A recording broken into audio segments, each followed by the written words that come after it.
안녕하세요. 저는 나의 여신의 감독을 맡은 최자영이라고 합니다.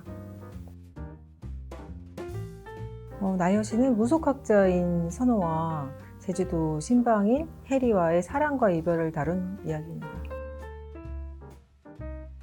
제가 영화 아카데미를 다니고 있었을 때 그 무속을 소재로 해서 애니메이션을 프로듀싱 하게 된 일이 있었는데, 그 일 때문에 모 지역에 내려가서 무당 할머니를 좀 취재를 하게 되었어요. 근데 그 할머니께서 직접 해주셨던 이야기입니다. 오랫동안 그 이야기가 가슴속에 들어가 있었고, 이 이야기를 꼭 영화로 만들고 싶다라는 생각에 나의 여신까지 오게 되었습니다.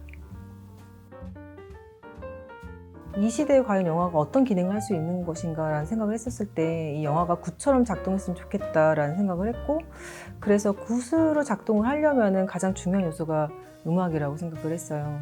저희 영화에서 7번의 굿 장면이 나오는데, 그 굿 장면을 전체를 다 다큐멘터리처럼 재현할 수는 없지만 극적 맥락에 맞춰서 재현을 해야 되는 부분이 있어서 자문이나 이런 부분을 서순실 신방님께서 해주셨고, 그것에 대해서 영향을 받아서 조금 안정적으로 그 장면을 연출을 할 수 있었던 것 같습니다.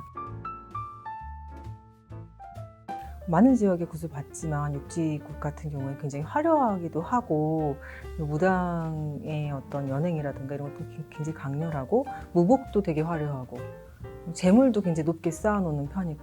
그런데 제주도 같은 경우에는 너무 소박하고 너무 단출하지만, 그런데 그 믿음이라고 하는 부분에 있어서는 그 어떤 지역보다도 더 신성하다 라는 생각을 하게 돼서 그 부분에서 완전히 반했다고 볼 수 있습니다.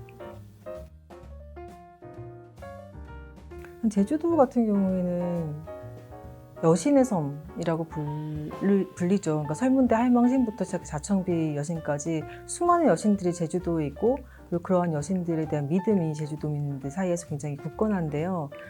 여신들의 내력을 풀어내는 분풀이라고 하는 무속 서사시 같은 경우에는 인간이었던 사람들이 이제 많은 시련과 고통을 겪으면서 여신으로 좌정이 되는, 신이 되는 그런 과정을 보여줄 수가 있었는데, 해리 같은 경우도 선호를 만나서 사랑과 아픔을 겪으면서 하나의 여신으로 좌정해가는 과정을 그려보고 싶다라는 생각 때문에 나의 여신이라는 제목을 정하게 되었습니다. 제가 만든 첫 번째 영화로 처음 초대받은 영광스러운 영화제이죠. 왜냐면은 저는 이 영화를 하나의 굿처럼 작동했으면 좋겠다라는 말씀을 자주 드렸는데, 굿처럼 작동하기 위해서 가장 필요한 것은 관객이 있거든요. 그 굿판에 관객이 없으면 굿이 완성이 되지 않잖아요. 근데 여기서 관객분들을 만나고 마침내 하나의 굿으로 완성된 느낌이 듭니다. 그래서 너무 감사한 영화제라고 생각합니다.